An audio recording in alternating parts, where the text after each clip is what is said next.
ওভেনে একটা কড়াই নিলাম, নিয়ে গ্যাসের ফ্লেম অন করেছি, করে সর্ষের তেলটা দিয়ে নিচ্ছি। সর্ষের তেলটা খুব একটা বেশি লাগে না, তো আপনারা সর্ষের তেলটা আন্দাজ মতোই দেবেন। এবার আমি গ্যাসের ফ্লেমটা আঁচটা একটু বাড়িয়ে নিচ্ছি আর অপেক্ষা করছি তাপটা আসার জন্য। তেলটা দেখুন মোটামুটি হয়ে এসছে। এরপর আমি দিয়ে নেব কালো জিরে, দিয়ে নিচ্ছি কাঁচা লঙ্কা, আর এবার আমি ঝিঙে আর আলুটার মধ্যে ছেড়ে দিচ্ছি।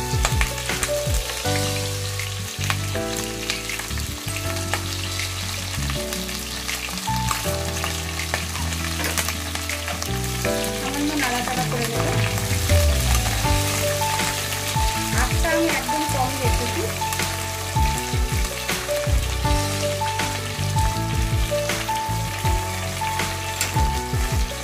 হালকা নাড়াচাড়া করে নিচ্ছি।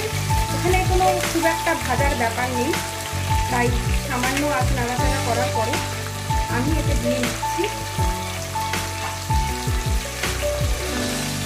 আন্দাজ মতো নুন, কারণ সর্ষে বাটাতেও নুন আছে, ডালের বড়াতেও নুন আছে। নুনটা তাই আমি আন্দাজ মতো দিয়ে নিলাম। আর দিয়ে নিচ্ছি আমি এইটুকু মাপে হলুদের গুঁড়ো।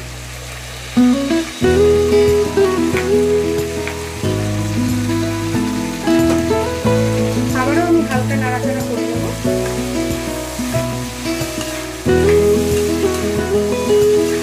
এই রান্নাটা কিন্তু বেশি একটা সময়ের ব্যাপার হয় না, আর খুব একটা আমার মনে হয় না নাড়াচাড়া করে আলুটা ভাজা ভাজার দরকার আছে। এই দিয়ে আমি 2 মিনিট ঢাকা দিয়ে রাখবো মজার জন্য। ঢাকাটা আমি এবার আবার খুলে নিলাম। হালকা নাড়াচাড়া করেছি। এর মধ্যে আমি দিয়ে দিচ্ছি জল। জলের পরিমাণটা সামান্য একটু বেশি দেব, কারণ আমার এখনো অনেকটা কাজ করা বাকি আছে। এবার আঁচটা আমি সামান্য বাড়িয়ে দিলাম, দিয়ে আমি আলুটা আর ঝিঙেটা সেদ্ধ হওয়া অবধি অপেক্ষা করব। ঢাকাটা আমি আবার একটু সরিয়ে নিলাম। মোটামুটি ঝিঙেগুলো আধ সিদ্ধ মতো হয়েছে। এইবারে যে আমি বাটাটা করে রেখেছিলাম, দেখুন মটর ডালের বাটা, একদম নিবু আছে, ছোট্ট ছোট্ট বড়ার আকারে ছাড়তে থাকলাম। এই ঝোলের এটাই বিশেষত্ব। বড়ি তো সবাই করে খায়, কিন্তু এই বড়া দিয়ে করার মজাটাই আলাদা। ছোট ছোট বড়া, একদম আঁচটা ধিমে করে দিতে হবে।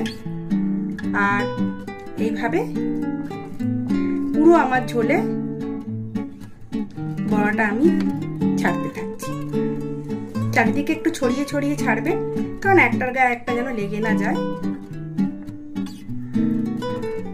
খুব সুস্বাদু খেতে। এইভাবেও এটা রান্না করা যায়। আরো একটা পদ্ধতি আছে, সেটা আমি আবার আরেকদিন দেখাবো। তো দর্শক বন্ধুরা, আমার এই রেখার রান্নাঘর চ্যানেলটিকে আপনারা লাইক করুন, কমেন্ট করুন, শেয়ার করুন। পাশে থাকা বেল আইকনটিকে অবশ্যই ক্লিক করে নতুন নতুন ভিডিও নোটিফিকেশনগুলো আপনারা আপনাদের কাছে পৌঁছে গেলে দেখতে থাকুন, এবং আপনাদের বন্ধু বান্ধব সকলের সঙ্গে আমার তৈরি করা রান্নাগুলোকে শেয়ার করে কেমন লাগলো খেতে অবশ্যই জানাতে ভুলবেন না। আপনার কমেন্টের অপেক্ষায় থাকবো। আর এভাবে আমার সঙ্গে কাছে থাকলে, আমার সঙ্গে থাকলে অবশ্যই আমার নতুন নতুন রান্নাকে রান্না করতে আমি উৎসাহ পাবো। যাই হোক, এইভাবে আমি সবকটা বড়া ধীরে ধীরে ছেড়ে দিচ্ছি।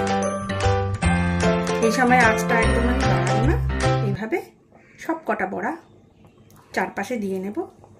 একটু গা ছাড়া ছাড়া দেবো, যাতে একটার গায়ে একটা লেগে না যায়।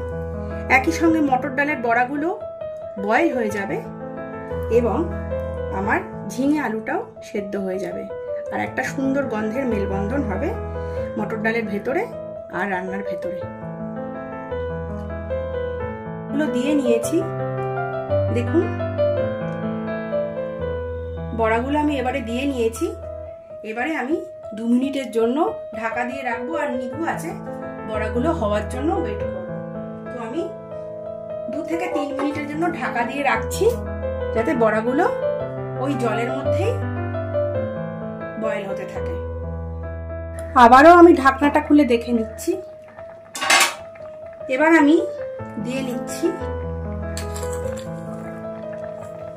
উপর থেকে মিষ্টি ছড়িয়ে নিচ্ছি। মিষ্টিটা আপনারা পরিমাণ মতোই দেবেন, তবে নিরামিষ রান্নায় মিষ্টি একটা আলাদাই মর্যাদা দেয়, টেস্টও সুন্দর লাগে খেতে। আর নিরামিষ রান্না একটু মিষ্টি না হলে ভালোও লাগে না। এবারে আমি আস্তে আস্তে সর্ষে বাটা যেটা আছে, এই যে সর্ষে পোস্তর পেস্ট করেছিলাম, এই পেস্টটা আমি আস্তে আস্তে দিয়ে নেব।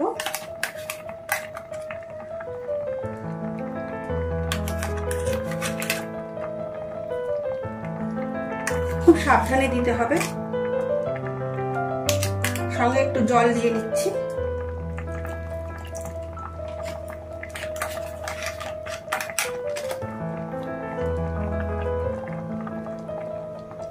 বড়া কিন্তু আমি নাড়বই না, যা দেবো ওপর থেকে হালকা করে দিতে হবে, তাহলে বড়াটা ভেঙে যাবে। যেহেতু কাঁচা বড়া, ভাজা নয়, তাই রান্নাটা একটু নিম্বু আছে, সাবধানে সময় নিয়ে করতে হবে। কিন্তু চটজলদি রান্না, খেতেও অনেক সুস্বাদু।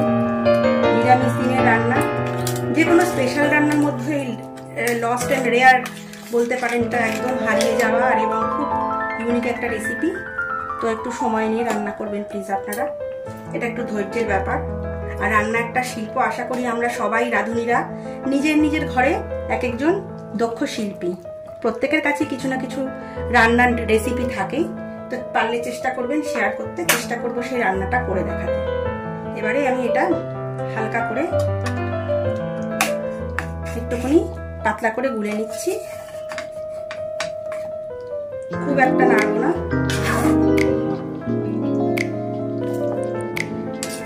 হালকা হালকা করে নাড়লেই এটার মজা।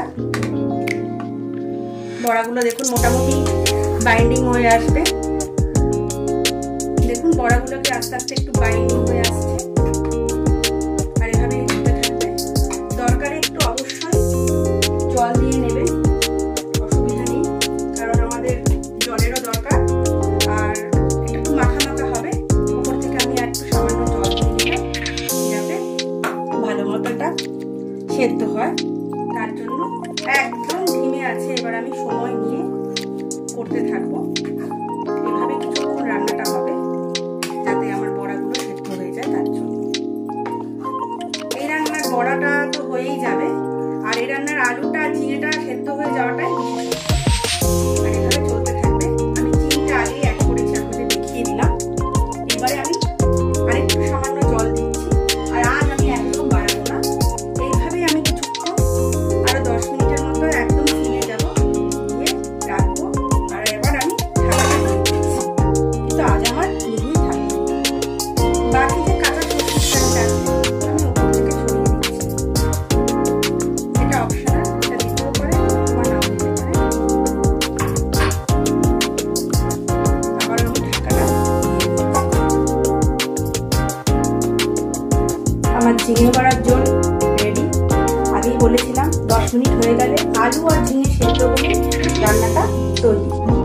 তো দর্শক বন্ধুরা, আমার এই রেখার রান্নাঘর চ্যানেলটিকে এভাবেই সাবস্ক্রাইব করুন, পাশে থাকুন, আমাকে এভাবে এগিয়ে নিয়ে যেতে সাহায্য করুন, যাতে নতুন নতুন রান্না করে আপনাদের সঙ্গে এভাবে থাকতে পারি।